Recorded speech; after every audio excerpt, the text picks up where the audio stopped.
Hey there, and welcome to the Unleash Your Greatness Within podcast. In today's success interview, I was privileged to interview Ashley Goodall. He is the Senior Vice President of Leadership and Team Intelligence at Cisco, and he has teamed up with Marcus Buckingham. Yes, Marcus Buckingham, the New York Times bestselling author, the thought leader, the global researcher on performance and leadership, and together they have teamed up to write this book, which is now available, called 9 Lies About Work. And I don't want to get too deep into it now because we're going to jump in this interview as Ashley unpacks some of these lies that we have accepted as truth and reality that really have no standing based on research. All right, the book is filled with stories and ideas that will move you, but really there's a lot of research in the book as well that you can use to help grow your organization, help strengthen your culture, and so forth. So without any further ado, let's jump right into the interview. Ashley, welcome to the Unleash Your Greatness Within podcast. Thanks, TJ. It's great to be with you. It's great to have you on the show. One of the things that we do on the show, one of our first questions always is, hey, would you mind giving us a little bit of your backstory, a little bit of your history?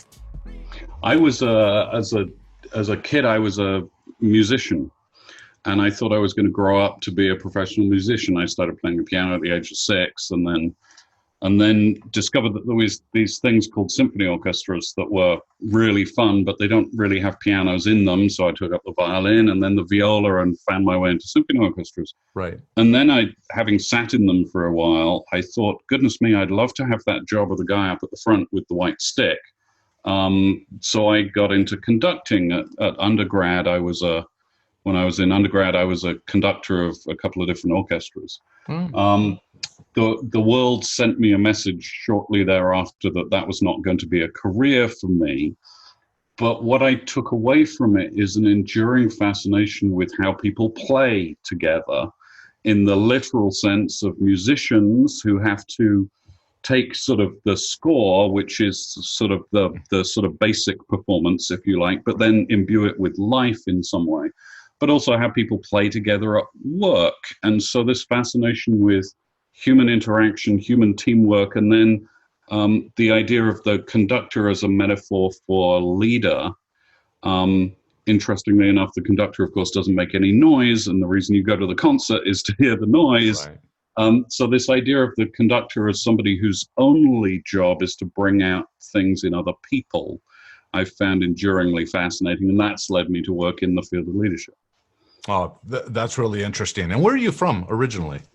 I grew up in England, been in the States for more than 20 years, and my accent at the moment is located somewhere in Greenland, I think.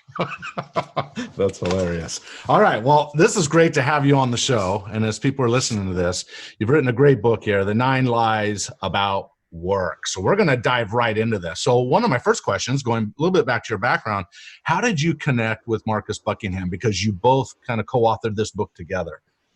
Yeah, we met probably now 8 years ago, I think. Mm-hmm. Marcus was doing an event. I brought Marcus in to do an event at Deloitte, where I was working at the time. And he and I got chatting the evening before the event, and we've sort of been chatting ever since. We discovered that what Marcus brings, of course, is he's a researcher, he's a data geek, he's fascinated by understanding how to measure things that you can't count, like Correct. Engagement and our sort of emotional states that lead to very productive outcomes for all of us. I've always lived in big companies. I'm fascinated by the challenge of changing direction and creating innovation in a very large organization. So that's my enduring fascination. And then of course we have some things in common. We both think that the world of work needs to be a better place for all the humans in it. Yep. We both think that a lot of the received wisdoms of work are misguided.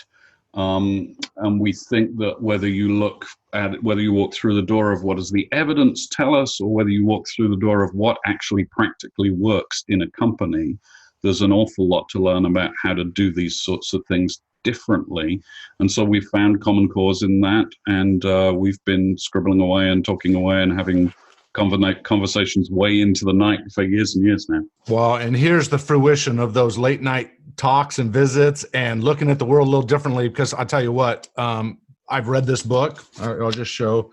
You can see all that. I don't know if you can see the lines in. Oh, wow, yes. Oh, yeah. I've gone through it in detail, and there is a lot to unpack here. And we're not going to get through all of it here. No. People are going to need to go get the book. Every leader in the world needs to look at this a little differently because it impacts your people. And there's some lies that I think we should talk about and unpack a little bit. So let's jump right into it.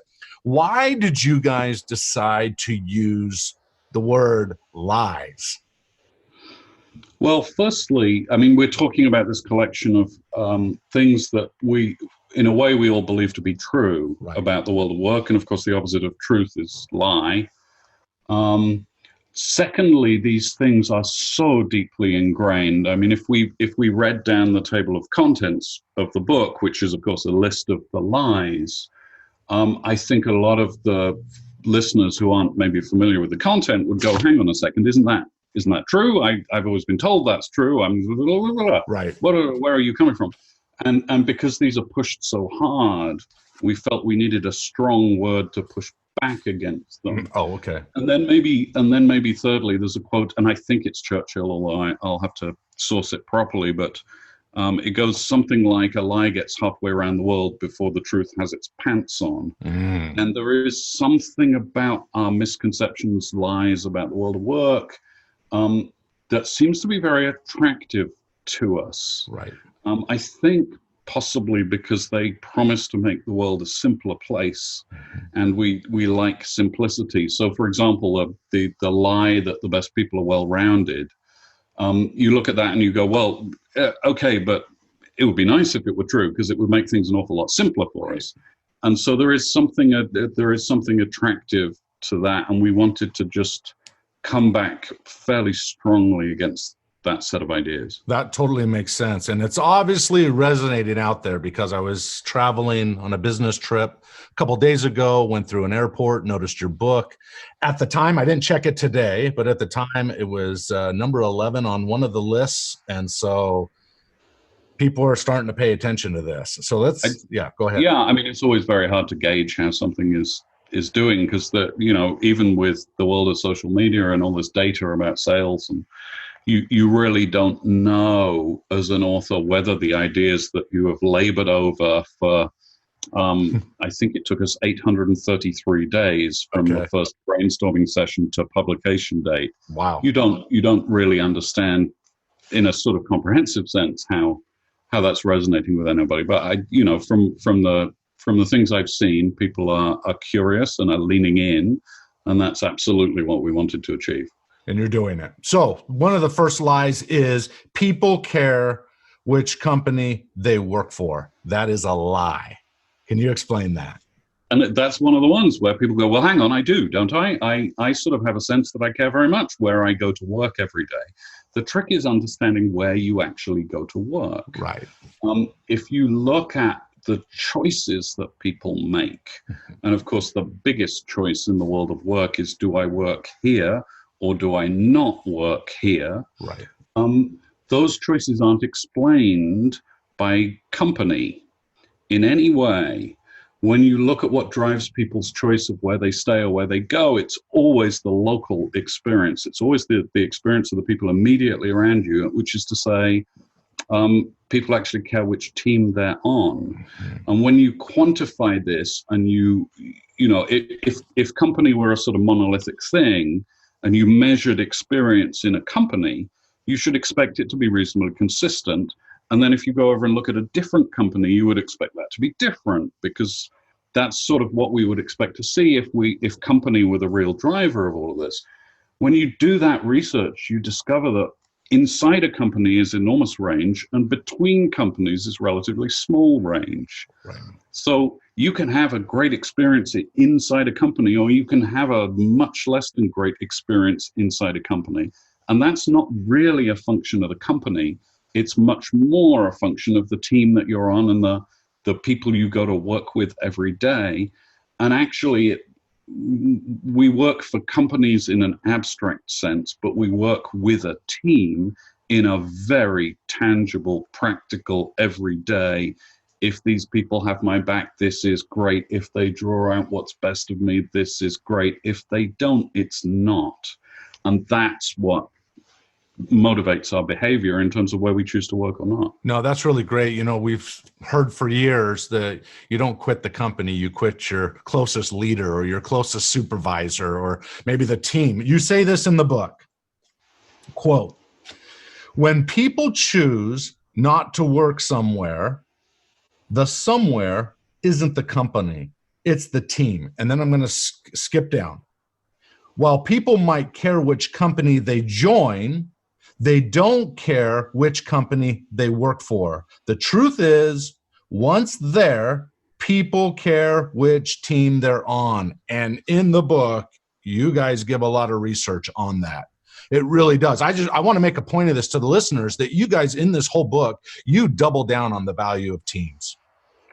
And what we're doing in that is just following the lead of the evidence. Mm-hmm. And so, you know, we're starting with, where do you live at work? Do you live in a company? Not so much. Do you live in a team? Yes. Right.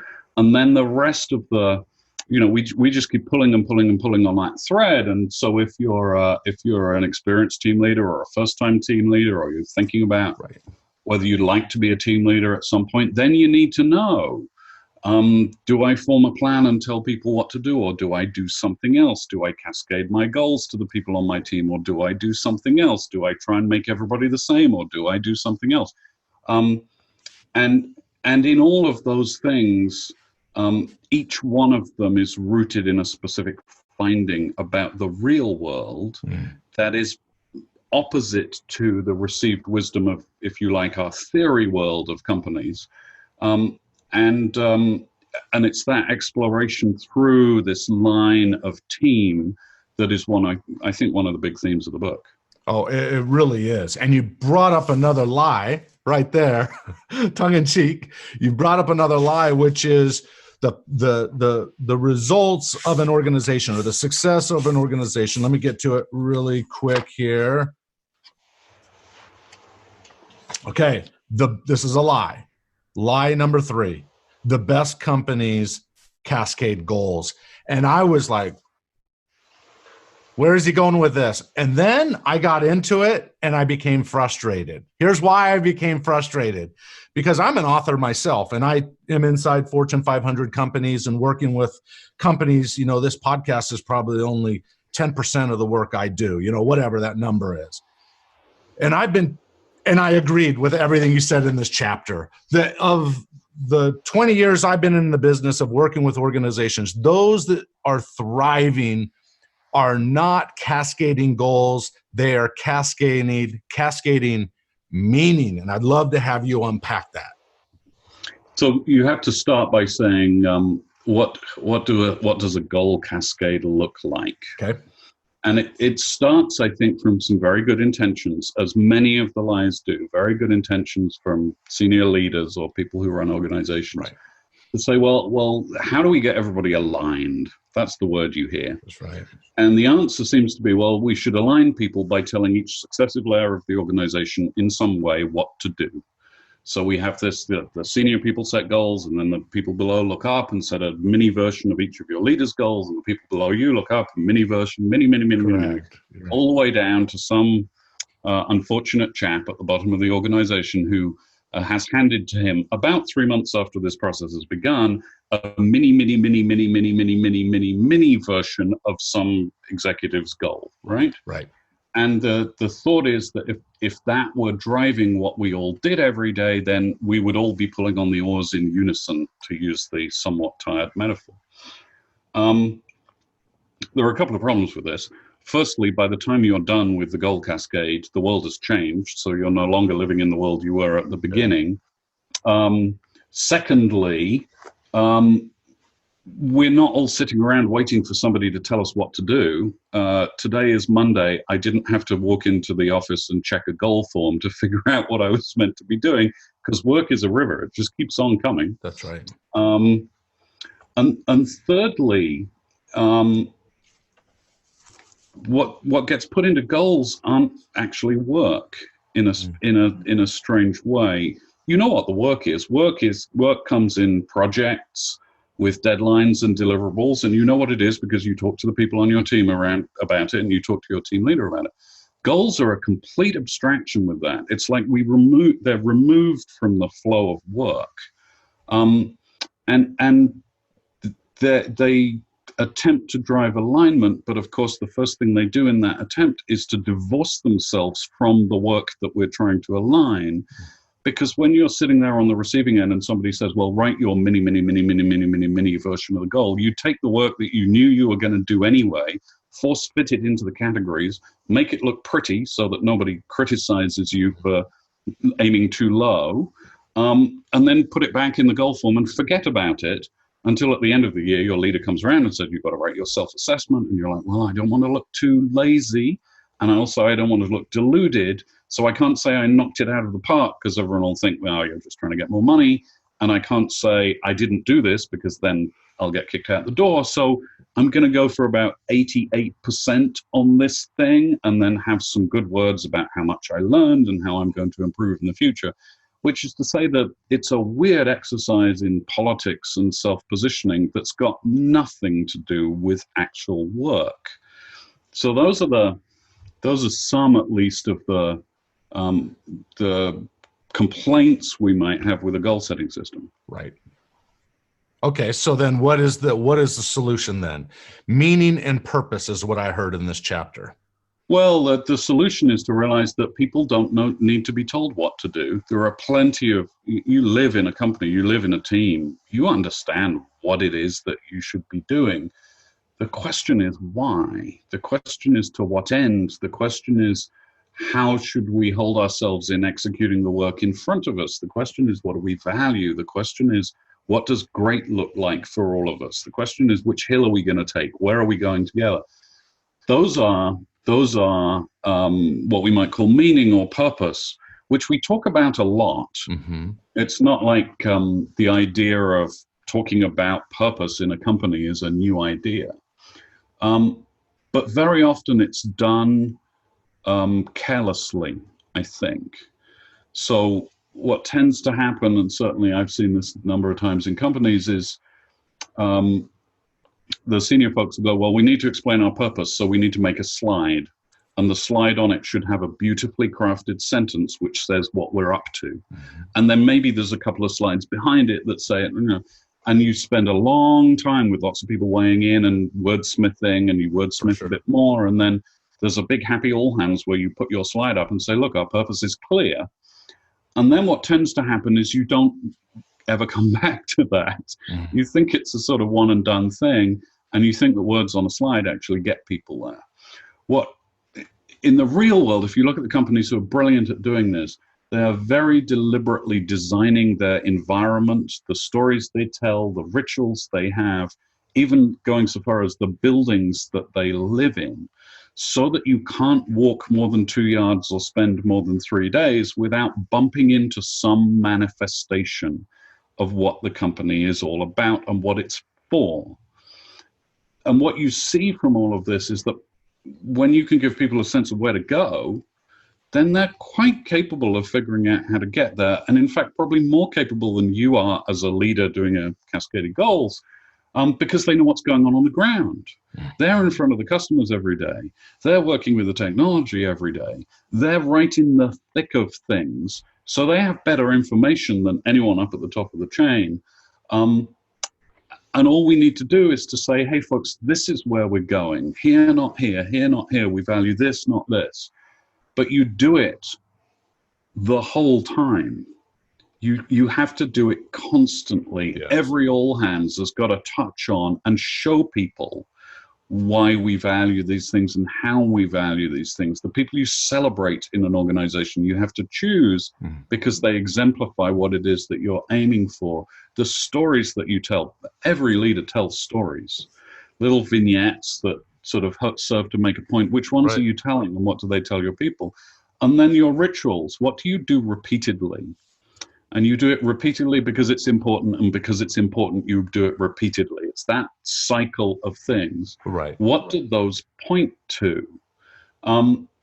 What's interesting in this one for the team leader is that we all, of course, have rituals. We all have things that we do. Are you late for meetings, or are you early for meetings? What do you wear? Do you start by going around the room, or do you start by talking yourself? All of those are signals of value. Right. And signals of what you want to see, and the sorts of things you want your people to be focused on. So the question is, are you being deliberate about the meaning that you cascade, or are you being careless about it?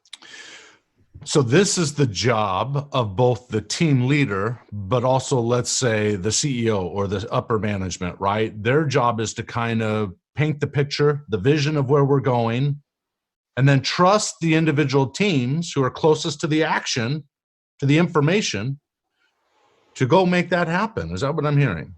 Yeah, I mean, it's funny that we spend, an inordinate amount of time and effort trying to hire the best people for each of our companies. Mm-hmm. But then it seems to me that many companies, having hired all these great people, then start presuming that the folks who were 2 days ago brilliant are now idiots and need to be told what to do. They need to be told why. It's the job, certainly, of the senior leaders. The research on this is fascinating. And we did a piece of this at Cisco. And we found out that a team can actually satisfy many of its own needs all by itself. Teams can figure out how to position each person to play to their strengths. Teams can figure out recognition. Teams can help people clarify expectations. Teams can take care of individual growth. The things that teams can't actually make for themselves is a sense of the purpose and mission of the overall organization. But what happens is that those things, although they're created outside the team, are either amplified or not within the team. Right. But when it comes to the role of the team leader, the question is, are you connecting the work that your people do every day to the meaning and purpose of the organization, and in that way sort of finishing the meaning cascade, if you like? I love that. I'm on that page in the book right now, 71. The way you can do it, and you've already said it, is expressed values, rituals, and stories. And you've described that well. I had the thought that 2 weeks ago, I interviewed on the podcast Horst Schulze, who is the co-founder of Ritz-Carlton Hotels. And one of the things that I didn't know beforehand that he shared on the podcast, and I want to know from your perspective if this is what you would call a ritual. Mm-hmm. No matter what hotel you're in the world, every day they start everybody's shift by repeating one of 21 or one of 23 values that the organization stands by. And they will stand in the hallway or wherever room they're in. All the people getting ready to clean rooms will all join together, and they'll talk about what the value is today on that list of 21 values. And it repeats every month. And that day, between every shift, every new group that comes in, they repeat that value. And then if there are any wins to celebrate, they share them within the team to talk about that wins and give some hurrahs a little bit right there. And then they go to work. He says, in his way, that was how he was able to cascade, in your term, cascade meaning, cascade purposes. And he goes, it wouldn't matter which hotel you're in. They are all on number 9 or number 13 or number 16 for that day. I just thought that was a powerful strategy.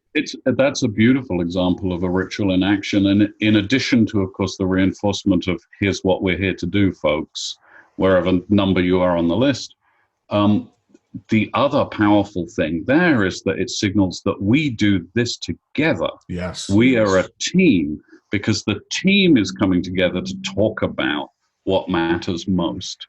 So you actually get a sort of 2-for-1 there.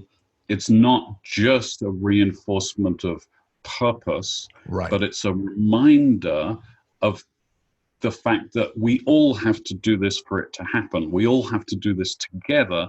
Because if you have a weak link, then somebody's experience in the hotel is going to suffer. And that's not what we're all about. Exactly. Right on. Then let me ask you this, because I feel like we're teetering on the concept of culture. and having the right culture. And just a quick question for you. What's fundamentally wrong with our current emphasis on workplace culture? It leads us to put the emphasis on the wrong thing. Now, to be fair, culture is a broad word. And in some cases, people say, we want a culture of X, and X could be innovation or, feedback or several of the other things that get put there.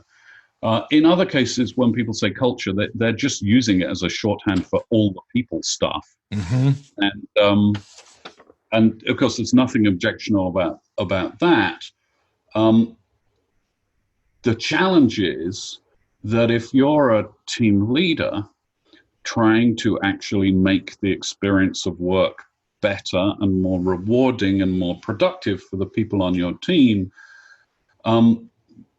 talking about a culture of whatever it is isn't particularly helpful. I'm a team leader, and I have lots of teams rolling up in my organization. And if you sit me down and say, well, Ashley, make a culture of innovation, I go, yeah, well, culture sounds like a good word and innovation sounds like a good word, but what specifically do you want me to do? Because I can't touch culture at certainly the scale of the company, which is always as we talk about it. And I know what innovation is, but I'm faced with 8 people who report to me. Right. So what is that?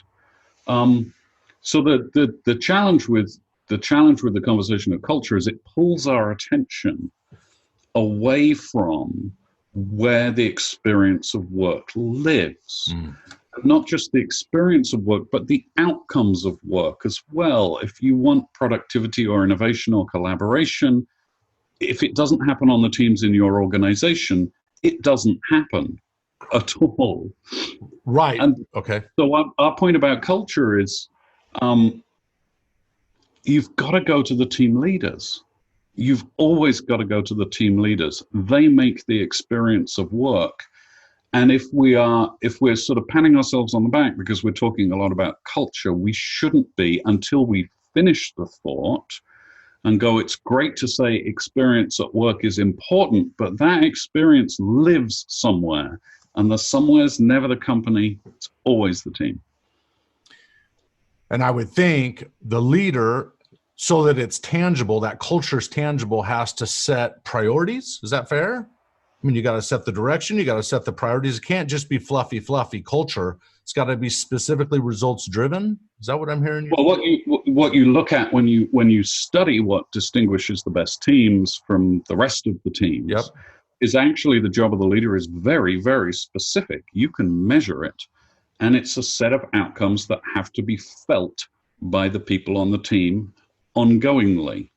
And we list them in the book. There are actually 8 that we've discovered are a very reliable way of sorting the most productive teams from the least productive teams, the most innovative teams from the least innovative teams.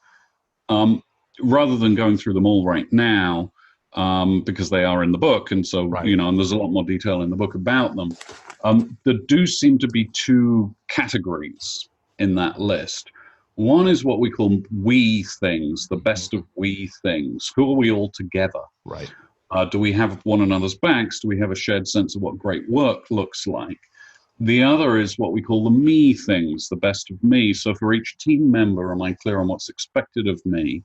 Do I get to use my strengths every day? Do I feel challenged to grow? Do I feel seen and recognized for who I am? Those are the priorities, if you like, of a team leader. How do I create this sensation in the people on my team and then keep doing it, because it's never a one and done thing, because work changes, teams change, the environment changes. And in a way, what we explore in the book, amongst other things, is what are some of the ways that the best team leaders step into that challenge, which is, of course, the most important challenge in the world of work. Interesting. That's really good. Let's jump to another subject, and that has to do with feedback.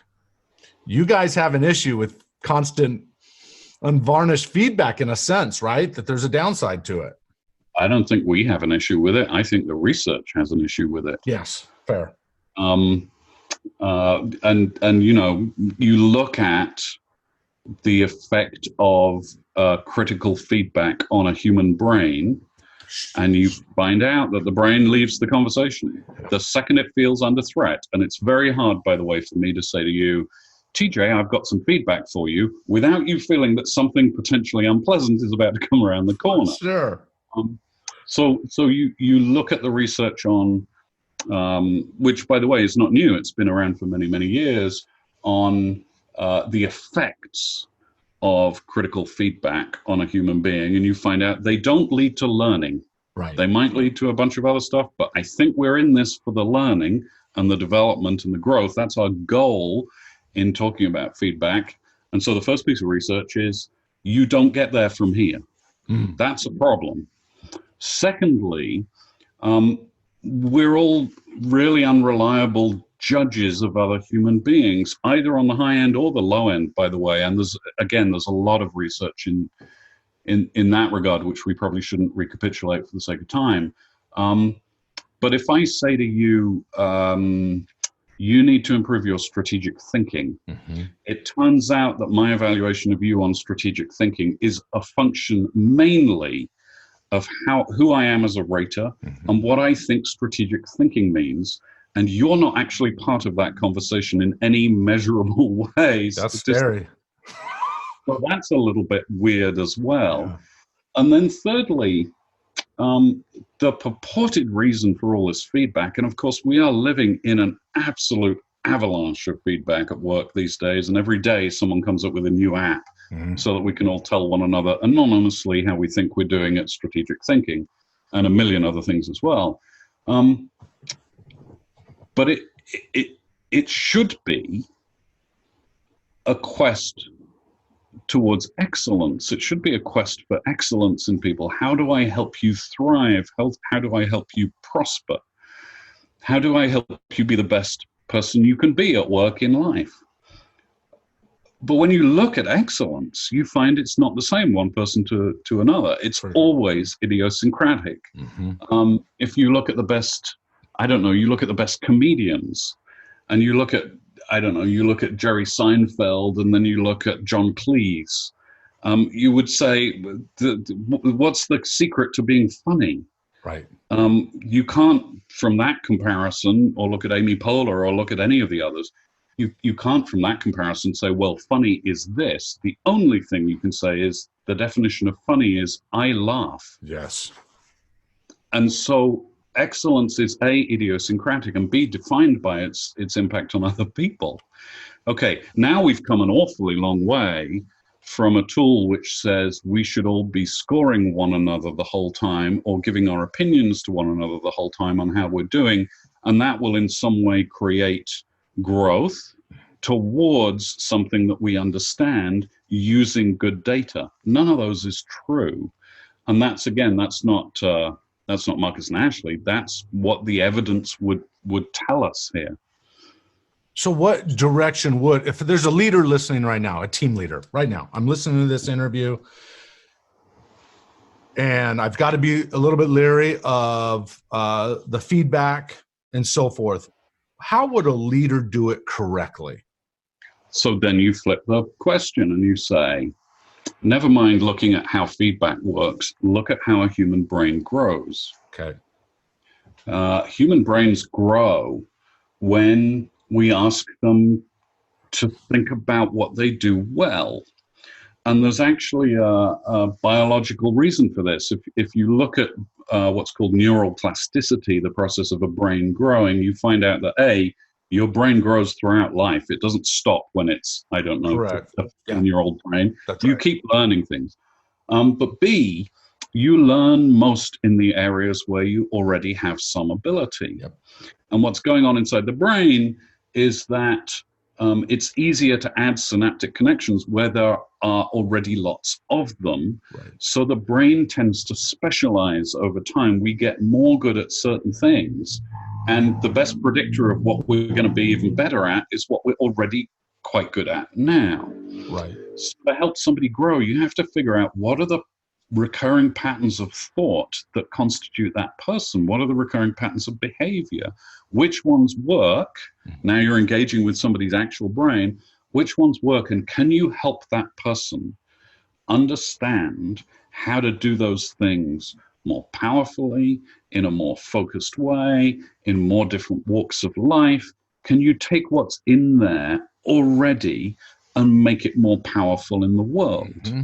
When you give that sort of feedback to somebody and analyze their brain, you find that they have gone from the sort of fight or flight mode that happens when you say, TJ, I've got some feedback for you, into what's called the rest and digest brain mode, where the brain is actually forming new connections.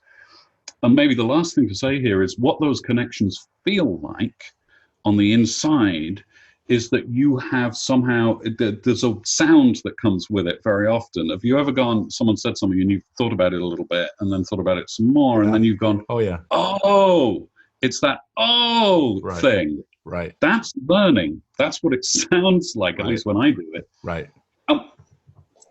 You can't do that for another person. They have to do it for themselves. Learning is emergent from within a human brain that's had a chance to think about its own patterns and has understood the impact of those patterns on the people around.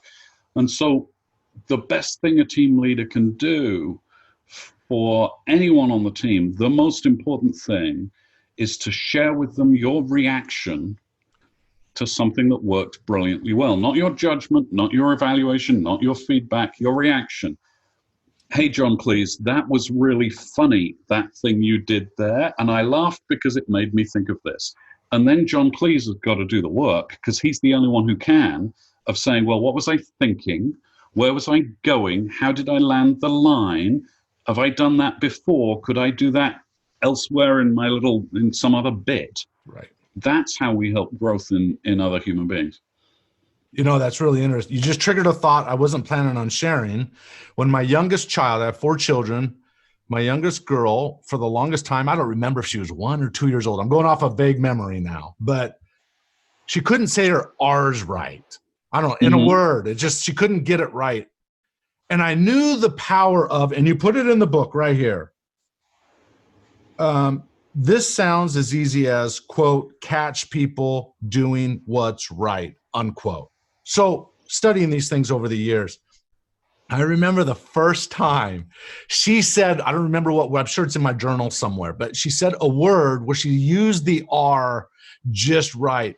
And in that moment, I must have freaked her out. And I'm not saying people need to do this at work, but I jumped up, I clapped, I yelled, and she looked at me almost scared. But my thought was, I wanted to burn a neural pathway in that instant to connect. And then I said, say it again. She said it again, and I clapped again, and I was raha. And then she knew it was a positive thing. I had to get past that barrier for a second. But once she locked into it, I don't think from that day going forward did she ever have an issue with using the R word. And that was just a memory that just came to me. Well, and that's exactly how it goes. I was chatting with somebody a few weeks back, and this person had come to me for some help, and they'd been given feedback, believe it or not, exactly that they were not good enough at strategic thinking. And I said to this person, well, I think that's rubbish, because I don't believe anybody actually knows what strategic thinking is.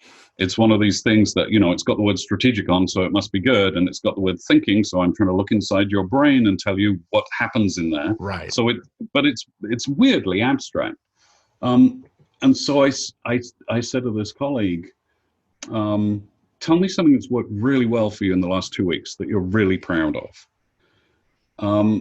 A person told me a story about having to create some piece of change, and how they'd gone around and lined up a bunch of stakeholders beforehand and spent time with each one and heard concerns. And I said, did you plan that? And the person said, yeah. And I said, well, if that's not strategic thinking, God knows what is. That's awesome. And then, what were you thinking? Why did you do it that way?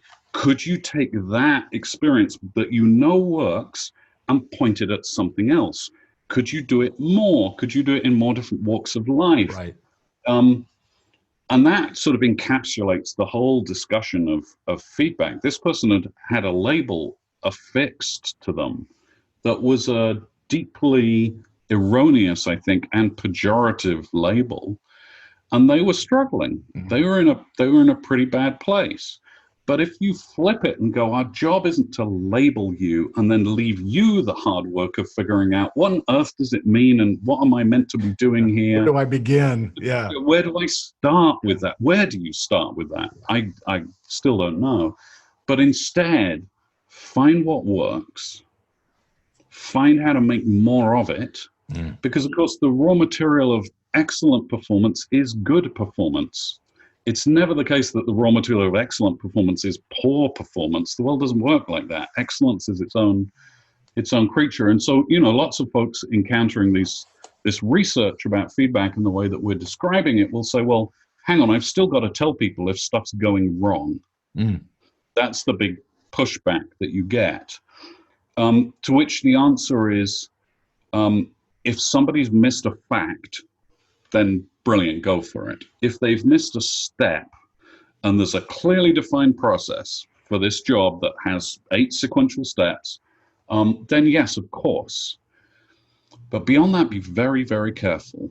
If there's an outcome that somebody hasn't delivered, then by all means say, look, you missed the outcome. What's your best way of getting to that outcome in the future? But to the extent you go, you missed an outcome, you've got to do this my way. Here's what my way is, which is basically most feedback.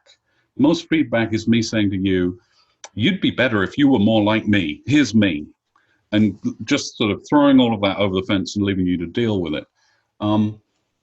But if you have a conversation about outcomes and how best to reach them, how the other person can best reach them, okay, we're in an interesting space now. But remediation doesn't get you excellent. It just gets you not bad. And the world is crying out today in every walk of life that you could imagine for us all to contribute more of what we have to offer. We're not going to get there by giving one another feedback the whole time. Yeah, that's really good. I like this that you said in the book. You talked about Tom Landry. They can read the book to go into it, the NFL football coach with the Cowboys, and the pattern he had of not focusing on the missed tackle and focusing on the moment they did something great. Well, I wrote down next to it in the book, TJ Watt. Sorry, you can't see it, but it's TJ Watson. TJ Watson, the founder of IBM. Right. And I remember reading somewhere, triggered this thought story somewhere, where he would go down to the floor, to a building or whatever, and he would take his checkbook with him, and he would, if he saw something going right or he heard something from a team leader that someone did something great, he would pull out the checkbook, he would write a $10 or $15 check, give it to them. And in the research I read, it stated that most of those checks were never cashed. Right. Because the meaning behind the recognition and thanks for noticing was so powerful. Any thoughts on that? Well, I think that what the research would tell us, what the evidence would tell us, is that those moments are the beginning of a conversation, not the end of a conversation.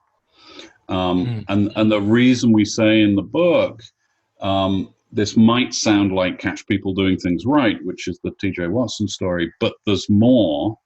The more is to realize that a moment of excellence, a moment of ease, a moment of flow, a moment of something done effortlessly is the beginning of the conversation, not the end. And we've got it backwards. We think that poor performance is the beginning of a long and ultimately not very helpful conversation. Really good. So if someone does something well, you go, good job. And then if they've done it really well, you go, good job, and write a personal check to them, apparently, if you're TJ Watson. If you want more of it, you can do more than that. And the more than that is super useful, because what you want to do is, A, stop the presses. We talk about it in the book as the high priority interrupt. The most important thing you can do as a manager is stop the world when someone on your team does something brilliantly well. And what happens after you stop the world is you say, hang on a second, before we go on. Yes. What was going through your mind? Have you done that before? Was that improv for you, or was that planned? How were you feeling? Was that a moment of incredible clarity for you? How might you do more of that? Where else could you do that? And you as the team leader, your job is to stop the world when you see stuff done really well, and then lean in, and then unleash your curiosity, which, by the way, is easy to do the second that you realize you don't know the answer to any of those questions, and they're all kind of fascinating. Yeah. How do people who aren't me think about stuff? None of us knows the answer to that question. That's a really interesting question to ask. It's also a really helpful question to ask. That's great stuff. We're winding down now in this interview, but I think what a great place to end the interview on this whole concept of catch people in the act of doing what's right from the beginning. Don't wait till the very end. During the process, as you see them do things that are great, recognize it. And by the way, and then let them react. Don't turn this into you're trying to explain to them what they did well. The only thing you can explain to them, the only thing you're sovereign over is your own reaction. So share your reaction. I felt this. Yeah. You made me think of this. I connected this, and this. Share all of that. But then they are the ones who have to go, oh, what could I learn from that? Because they're the only person who can go somewhere with it, productive with that thought. Exactly. And how can I replicate it? And they internalize it, and it makes sense, and they connect it to this project over here, or this goal over here. Wow, that's just great stuff. I mean, there are so many more questions that I have for you. Like, for example, what's the harm of pushing people to improve their weaknesses, right? I mean, what is the harm of pushing people to improve their weaknesses? Any thoughts on that? We'll close with this one. The harm is that you're taking time away from building on strengths. Yeah. And if you want to build a world that is fulfilling, productive, rewarding for the people in it, you don't just get there by remediating weaknesses. To push a little bit further into it, the reason that some things drain us, which is really what a weakness is because of the accident of the chromosomes. It's who we are. You're not really going to change that very much. The reason that we're not good at doing certain things, which is more about performance than energy, so more performance than strength or weakness, if you like. But the reason we're not good is we're never going to be much good at it. So working on weaknesses is like putting fingers in the dam, if you like. It's shoring things up. Now, okay, if the dam's about to breach, then by all means, go for it. Right. That might be an important thing to do. But don't imagine that is accessing the best of people, right? Because it's often that's on another island, another continent even. And, we grow by getting better and better at where we are most intrigued, most excited, most energized. If you're not in that conversation, you're not in a growth conversation. You're just in a risk and risk mitigation conversation. Right. And you can't mitigate your way to great. Oh, that's really good. You can't mitigate yourself to great. Good stuff. Okay. Are there any last thoughts that you have for the audience here? This has been great stuff. And I feel like as I'm doing this interview right now, we've just touched the tip of the iceberg. Let's scratch the surface. I'll give the listeners one other thing to think about as they read the book, if I may. Sure. One of the things that I hope is very strongly expressed in this book is the observation that we've lost sight of humans at work, which is weird because that's really all there is. But we try to grind down individuality. We try and make people the same, or we try and make their differences something to be ignored rather than the raw material of anything great that we're going to get in the world of work. We've lost sight of people. Yeah. One of the reasons that we talk so much about teams and the idea of the team is so foundational to the ideas of the book is that only on a team do you actually get to see people for who they are. You can't do that at the scale of the company. You have to do that in little platoons, if you like, of people working together. Only on a team can we say, look, you're brilliant and energized at this, and you're not, so you should swap that piece of work. And meanwhile, only teams can optimize for human difference. Only teams can address diversity in the most sort of full spectrum sense of that word. Only teams can provide homes for humans at work. And so for anyone who wants to read the book, I hope that you would find in it a cogent and evidence-based and at the same time passionate cry to put the people back in work, because I think we've lost them. What I love about that is that you have put that spirit of the people back into it with the data to back it up. You have the research in there. This book is full of ideas and data points that you can draw, you can feel confident in. And so totally agree. Love the conversation. Love where you guys are going with this book. I think strengths are powerful. Finding those strengths and then using them to the benefit of the team and the whole is really vital. And leaders, it is upon their shoulders to look for those strengths and help people nurture, in a sense, those strengths. So, the best team leaders are spark harvesters. They find the spark in each person and they figure out how to harvest it and knit it together to good use and thereby get something done across a team of people that no one could do by themselves. That's been the fundamental human collaboration technology for thousands and thousands and thousands of years. And we need to focus more on it, I think. Powerful. All right. Where can people get your book?